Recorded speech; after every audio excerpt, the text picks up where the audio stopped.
Hello lovely people, I'm back with another long form video. Today my topic is more interesting than usual for the specific reason that it is unusual. On every single one of these long form videos, basically to date, I've talked about either a war hero or a misunderstood or generally misrepresented genius. But never would you think that Walt Disney would appear in my long form video lineup. So why did I choose him? Well, because he's a great innovator. And this week, I want to focus on great innovators who changed the world that came from the United States. Well, Walt Disney might not have innovated in the same way as people like Henry Ford or, say, Thomas Edison. He revolutionized animation technology, film and theme park technology, and the conceptualization of faith in film, which there seems to be a stunning lack of in not only modern Disney, but modern Hollywood in general. And I think we need to bring it back. Although that is the juicy stuff for more towards the end. Now, before we get into today's video, please like, subscribe, and share if you haven't already. You have no idea how much it helps out small creators like me. Without further ado, here we go.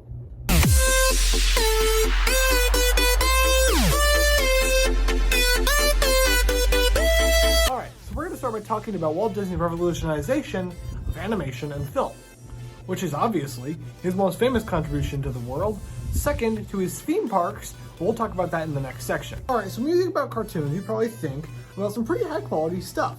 Pretty high budget, pretty mainstream stuff. I'm talking like Japanese anime, Nickelodeon cartoons, Disney cartoons. Products where a lot of time went into giving the animations their own special style and making it so the animations actually had a message and a point to it. Things you took seriously. But back in Walt Disney's day, that was not the case at all. Animation was not a strongly accepted storytelling medium. Animation was something fun before a movie where a character bounced around a little bit and then came the live action stuff, the stuff that people wanted to watch. But Walt Disney was always interested in drawing. He drew all his life, going back to when he was a little child, and it continued on while he started in the Red Cross, and following that for his entire life.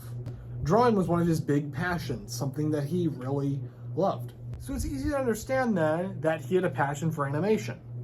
And he succeeded with the animation Steamboat Willie, which wasn't impressive on its own. I mean, animation like that kind had sort of been done before, not quite in the same type, but it had kind of been done in the past. What they were really interested in was the fact that the audio matched the video. It wasn't the first cartoon with sound, but it was one of the first animations that used sound and synchronized it perfectly. And pretty soon, everyone was talking about Walt Disney's Singing Mouse, Steamboat Willie, or as he would later come to be known, Mickey Mouse. Disney wanted animators to study actual movement and put it on paper, mimicking what they saw in real life and animating like real beings. And he made a breakthrough in animation technology. The multi-plane camera was able to capture multiple layers of artwork at different depths, meaning that the actual backgrounds looked like real backgrounds. And both of these technologies gave rise to Walt Disney's crazy idea. So during the Great Depression, Disney, like most of the people, were struggling. He needed something to get his dream out of the mud and back into the mainstream. And that's when it hit him. The world's first fully animated feature film, Snow White and the Seven Dwarfs. At the time, everyone was mocking him for it. They didn't think anybody would be able to sit through a full-length animated film. It was too hard to do, and it'd be too boring, people said. But Disney wasn't going to let that stop him. And so in 1937, the movie released, and it was a big success, proving that animation could be appealing. And it also laid the groundwork for many animation techniques that animators still use today in some cases. And without him, animation at the scale it would be today wouldn't be possible, because he took a risk and innovated with some new technology that changed the animation sphere forever. And now you're starting to understand why I chose him for an America 250 video. He's truly one of the great innovators of the time because he pioneered early film. Not exactly in the way you're probably thinking with silent films all the way up to films with sound, but he pioneered early animation. And these animations would earn the film industry more than they could ever imagine. And when you look at animated movies like K-pop Demon Hunters, you understand why Walt Disney was so important. Even though those movies are 3D animated on computers, still nonetheless, the idea of animation was popularized by him, and it could have basically been almost non-existent right now. I know that part's more speculation, I don't know that for certain, 100% for certain, but He had an impact on the industry. Can we agree on that? And now I want to move on to theme park and animatronic technology, because that's also pretty cool. Alright, so picture this. Early theme parks before Disneyland were mainly some rides and some snacks and like, woohoo, yay, theme park. But Walt Disney wanted to turn theme parks from just, woohoo, yay, rides and snacks to an immersive experience. So that's what he did with the innovation of animatronic technology. Not just rides, but themed entertainment. So, Walt Disney and his engineers, known as Imagineers from all the way back in a long time ago to today, started innovating. And they created the audio animatronic, which are robots that can talk. And one of the first public showings of this technology was a Abraham Lincoln animatronic at a World's Fair. And it succeeded in doing exactly what he wanted it to. Moving and talking as much like a real person as a robot could. This was unlike anybody had ever seen. You have to remember, robotics were only just starting. From that very early beginning, it was innovated. And the first great public display of animatronics technology was Pirates of the Caribbean, or Caribbean, or Caribbean, or Caribbean, or my personal favorite, sugarcane. The reason I'm making such a big deal about that is because a commenter said apparently I said Caribbean wrong, so that's all the acceptable forms of the word I can possibly think of. So there you go. Hopefully I said it right this time. But anyways, joke's over. Pirates of the Caribbean featured dozens of animatronic pirates, not just one, dozens, who were all synchronized to sing, dance, shoot, and drink rum, and there's a lot more, but they did stuff. They raided the town, okay? And at the time, they were so lifelike that park guests said they thought they were real people, which is a little bit uncanny looking at it now, but back then, I think I can understand how they might think that. You've never seen animatronics technology before, and all of a sudden, Walt Disney just shows up with an entire robotic circus. This is one of the first immersive rides of its kind to feature animatronics like this. And he did it again with Haunted Mansion, using not only animatronics but technology to create supernatural looking effects. And while he wasn't trying to show off robotics, he certainly did. And the concepts of immersive lands, story rides, and advanced animatronic technology all came from Disney and would be used in most theme parks I can think of. So yeah, that's point number 2, animatronics and park technology. Now, I wasn't sure how to go about this third point, because I could really go 2 routes, couldn't I? I could go the aggressive guy rant and just rant about how faith in film needs to be there and how I'm not happy with today's movie culture.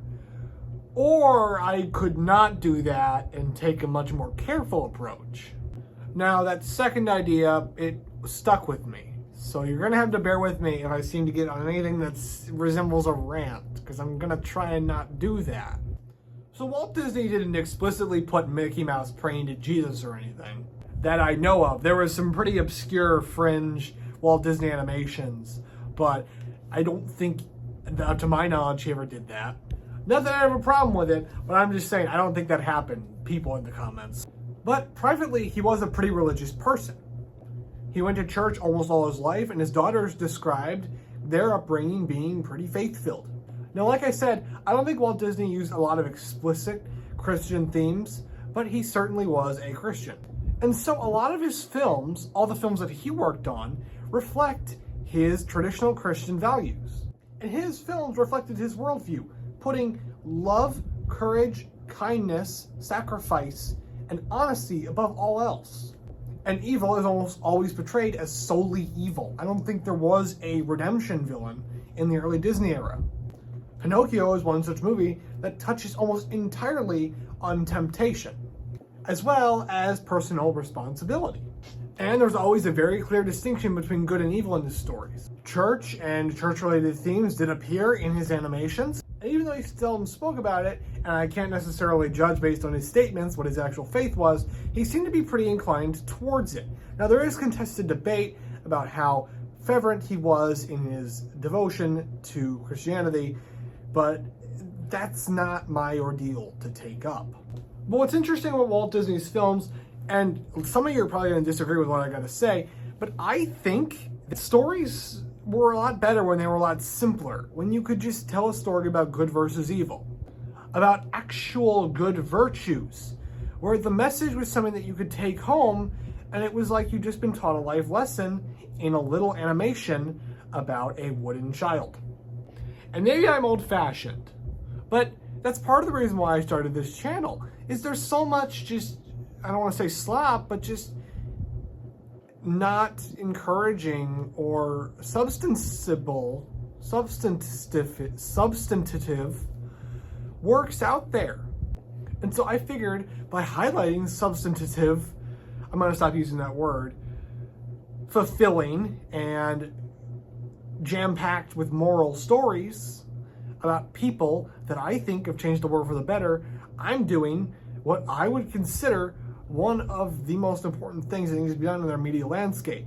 Now, you can debate tradition versus progressivism or whatever, but what you can't deny is that we need to get back to just telling morals in our stories, like Walt Disney was so good at. You can debate his faith and devotion, but you can't debate the fact that he was clearly guided by Christian principles, Western principles for that matter, when he was writing his films. And that part of his legacy has unfortunately fallen to the wayside as of recent. But that was one of the reasons why Walt Disney's films were special, is because they portrayed things like having a good moral compass as a good thing. Whether you'd call it a pioneering of his own invention or not, he used the medium of animation that he popularized to instill generations with good stories that we don't seem to be looking at anymore. So do with that what you will.